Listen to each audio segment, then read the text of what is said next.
வணக்கம் friends, welcome to Vidyascooking. இன்னைக்கு உங்களுக்கு நான் தயிர் கொடுபலை ரெசிபி செஞ்சு காமிக்க போகிறேன்.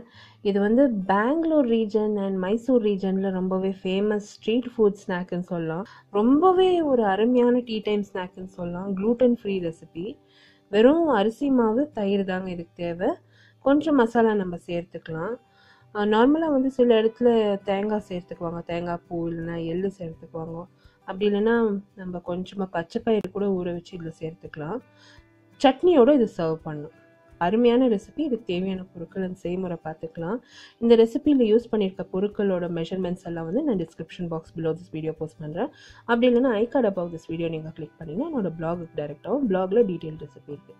நான் ஃபஸ்ட்டு வந்து இந்த பச்சை மிளகாவை நல்லா இடித்து வச்சுருக்கேன். பச்சை மிளகா பேஸ்ட் தேவை, பொடியை நறுக்கின கொத்தமல்லி, கருவேப்பிலை, கொஞ்சமாக சீரகம், நல்ல குவாலிட்டி ரைஸ் ஃப்ளார் யூஸ் பண்ணுங்கள், அரிசி மாவு, பெருங்காயத்தூள், மோர், தயிர் வந்து நல்லா அடித்து வச்சுருக்கேன். இப்போ எவ்வளோ அரிசி மாவு நான் யூஸ் பண்ணுறேன்னா அதே அளவு தான் நான் அந்த தயிரும் எடுத்து நல்லா வளாவி வச்சுருக்கேன், மோராக்கி வச்சுருக்கேன். முதல் வந்து இந்த அரிசி மாவை ஸ்லோ ஃப்ளேமில் நல்லா வறுத்து எடுத்துக்கணும். நிறைய ரெசிபீஸ் நான் பார்த்துருக்கேன், நிறைய பேர் நீங்கள் சமைக்கிறீங்க, ரொம்பவே அருமையாக இருக்குது. ஆனால் ஒரு சில ஸ்டெப்ஸ் நீங்கள் ஃபாலோ பண்ணிங்கன்னா ரொம்ப நல்லாயிருக்கும். நிறைய பேர் நான் பார்த்துருக்கேன் அரிசி மாவு வறுக்கிறதே இல்லை.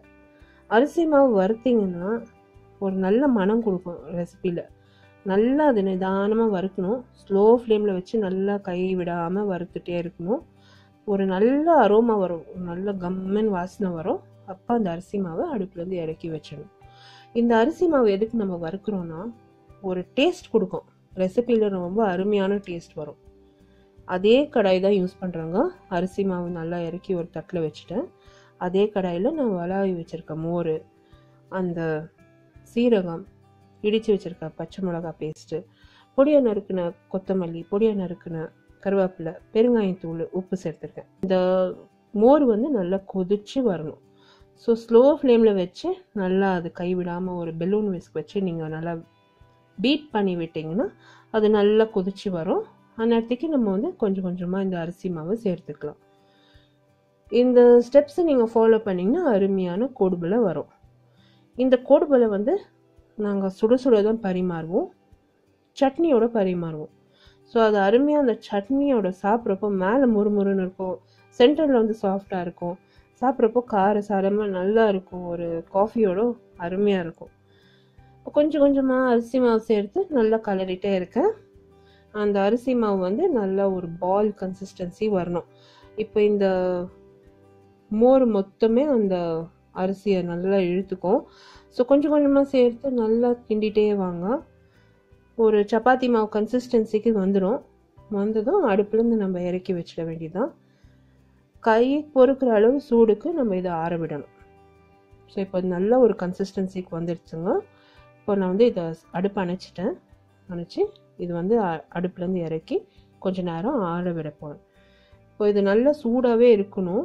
நம்ம வந்து நல்லா பிசைஞ்சு எடுக்கிறப்போ சூடாகவே இருக்கணும்.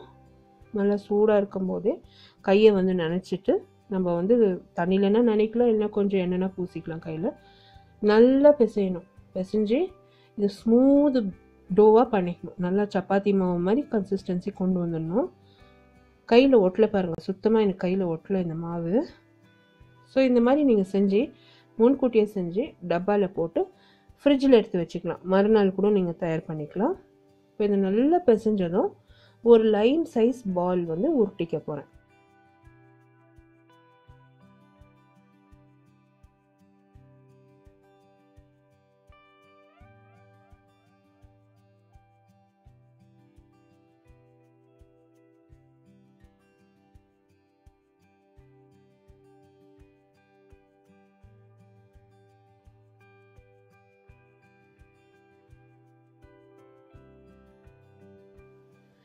இந்த ரெசிபி இன் டீட்டெயில் என்னோட பிளாகில் இருக்கும். பிளாக் லிங்க் வந்து description box below this video இருக்கும். அப்படி இல்லைன்னா I card above this video நீங்கள் கிளிக் பண்ணிங்கன்னா என்னோட பிளாகுக்கு டைரெக்ட் ஆகும். சேம் ரெசிபி வந்து இங்கிலீஷ் வீடியோலையும் போஸ்ட் பண்ணியிருக்கேன். இங்கிலீஷ் வீடியோட லிங்க் கூட description box below this video கொடுக்குறேன். என்னை வந்து ரெகுலர் அப்டேட்ஸ்க்கு இன்ஸ்டாகிராம், ஃபேஸ்புக் அண்ட் ட்விட்டரில் வந்து நீங்கள் லைக் பண்ணி ஃபாலோ பண்ணலாம். எல்லா links to my social media கூட description box below this video post பண்ணியிருக்கேன். இன்னொரு விஷயம் நான் சொல்கிறதுக்கு விரும்புகிறேங்க. இந்த கோடுபலை வந்து மெலிசாக நம்ம சின்ன சின்னதாலாம் போடுற மாதிரி இல்லை. அது நீங்கள் சின்ன சின்னதாக போட்டிங்கன்னா கடக்கடான்னு இருக்கும், நல்லா இருக்காது சாப்பிட்றதுக்கு. இது மேலே நல்லா கிறிஸ்பியாக இருக்கணும், சென்டரில் நல்லா சாஃப்டாக இருக்கணும். ஸோ எவ்வளோ தடியாக நீங்கள் இது உருட்டி நீங்கள் கோடுபலை தயார் பண்ணுறீங்களோ அவ்வளோ நல்லது. நான் வந்து ரொம்ப மெலிசாக தான் பண்ணுறேன்னு நான் சொல்லணும். இங்கே வந்து கடையிலலாம் கிடைக்கிறது நல்லா திக்காகவே இருக்கும், ஒரு வளையல் மாதிரியே இருக்கும், நல்லா திக் வளையல் மாதிரி இருக்கும். ஸோ பெரிய சைஸ் போடுவாங்க, நீங்கள் வந்து பெரிய சைஸ் போடலாம். உங்கள் வீட்டில் அந்த மாதிரி சாப்பிட்றதுக்கு விரும்புகிறவங்க இருந்தாங்கன்னா அந்த மாதிரி பண்ணலாம். நான் வந்து மீடியம் சைஸ் பண்ணியிருக்கேன். ஸோ நல்லா திக்காக பண்ணணும், ரொம்ப தின்னாக பண்ணாதீங்க. மெலிசாக தேய்ச்சிங்கன்னா அது நல்லா இருக்காது, கடன்னு இருக்கும். அதே டைமில் கொஞ்சம் கொஞ்சமாக இது வந்து நம்ம செஞ்சு வச்சுக்கணும், இல்லைன்னா அந்த அரிசி மாவு உடந்து ட்ரை ஆகி ரஃப் ஆகிடும், ஒரு மாதிரி உடஞ்சி போயிடும், நல்லா இருக்காது. ஸோ எப்போ எவ்வளோ தேவைப்படுதோ அவ்வளோ மட்டும் உருட்டி எடுத்து வச்சுக்கணும். நம்ம வந்து எண்ணெய் காய வச்சு இது ஸ்லோவாக எண்ணெயில் சேர்த்து வறுப்படணும். இது வந்து ஸ்லோவாக எண்ணெயில் சேர்த்து வறுக்கணும். இந்த எண்ணெய் கூட ஸ்லோ ஃப்ளேமில் வச்சு நல்லா காய வைங்க. எண்ணெய் நல்லா காஞ்சதும் ஒன்று ஒன்றா சேர்த்து ஸ்லோ ஃப்ளேமில் வறுத்து எடுக்கணும். நீங்கள் ஹை ஃப்ளேமில் வறுத்தீங்கன்னா இது வந்து அவ்வளோ டேஸ்ட்டாக இருக்காது, ஒரு மாதிரி வதக்குன்னு நல்லா இருக்காது.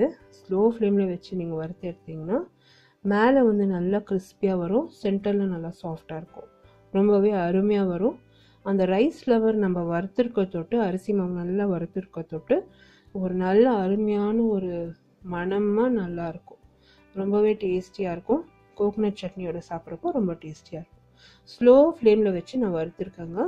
லைட்டாக கோல்டன் ப்ரௌன் கலர் வருது பாருங்கள். இப்போ கோல்டன் ப்ரௌன் கலர் வந்ததும் அது எண்ணெயிலேருந்து எடுத்து ஒரு பேப்பர் டவல் ஒரு தட்டு மேலே போட்டு இருக்கிறதுக்கு எண்ணெயிலேருந்து வடிகட்டி அந்த தட்டு மேலே போட்டுட்டேன். ஸோ வந்து சூடாகவே இது பரிமாறணும். ஆறே நம்ம சாப்பிட்ற மாதிரி ஒரு ஐட்டம் இல்லை, இது நல்லா சூடாகவே பரிமாறணும். சூடாக சாப்பிட்டா நல்லாயிருக்கும். இப்போ நல்லா ஃப்ரை ஆகிடுச்சு பாருங்கள், கோல்டன் கலர் வந்துருச்சு. இது எடுத்து ஒரு தட்டு மேலே பேப்பர் டவல் போட்டு அதில் அந்த எக்ஸஸ் ஆயிலெல்லாம் ட்ரெயின் ஆகிறதுக்கு விட்டு நல்லா சூடாகவே பரிமாறிட்டேன். ரொம்பவே அருமையான கோடுபலை ரெசிபி, கண்டிப்பாக ட்ரை பண்ணுங்கள். இந்த ரெசிபி இன் டீட்டெயில் வந்து என்னோடய பிளாகில் இருக்கும். பிளாக் லிங்க் வந்து description box below this video இருக்கும். அப்படி இல்லைன்னா I card above this video நீங்கள் கிளிக் பண்ணிங்கன்னா என்னோடய பிளாகுக்கு டைரெக்ட் ஆகும். ஸோ இப்போ பார்த்தீங்கன்னா எல்லா ஃபுல் பேட்ச் இந்த கோடுபலை நான் அதே மாதிரி ஃப்ரை பண்ணி எடுத்துக்க போகிறேன். அப்ராக்சிமேட்லி ஒரு 20லேருந்து 21 கோடுபலை நான் வந்து தயார் பண்ணேங்க. ரொம்பவே நல்லா வந்தது, அருமையாக வந்தது. 5 மினிட்ஸ் ஆகுங்க ஒரு பேட்ச் ஃப்ரை ஆகிறதுக்கு. ஸோ நிதானமாக நம்ம இது தயார் பண்ணணும், ரொம்ப அர்ஜென்ட்டாக பண்ண தேவையில்லை. ஸ்லோ ஃப்ளேமில் வச்சு நம்ம வந்து இதை ஃப்ரை பண்ணி எடுக்கணும். இப்போ இந்த கோடுபலை ரெடியாக இருந்தால் நான் சூடாக பரிமாறியிருக்கேன். கோகனட் சட்னியோட அருமையான கோடுபலை ரெடி ஆகிடுச்சுங்க. எங்கள் அப்பா அம்மா ரொம்ப என்ஜாய் பண்ணாங்க. நான் இந்த ரெசிபி உங்களுக்காக தயார் பண்ணுறதுக்கு ரொம்ப என்ஜாய் பண்ணேன். கண்டிப்பாக இந்த ரெசிபி ட்ரை பண்ணிவிட்டு உங்களோட காமெண்ட்ஸ் போஸ்ட் பண்ணுங்கள். இந்த ரெசிபி வீடியோ நீங்கள் பார்த்து என்ஜாய் பண்ணிங்கன்னா எனக்கு ஒரு தம்ஸ் அப் கொடுத்து சப்ஸ்கிரைப் பண்ணுங்கள், உங்களோட ஃப்ரெண்ட்ஸோட ஷேர் பண்ணுங்கள். அடுத்த புதிய ரெசிபியோடு உங்களை நான் மறுபடியும் சந்திக்கும் வரை, this is Vidya Lakshmi. Thank you so much for வாட்சிங். பை.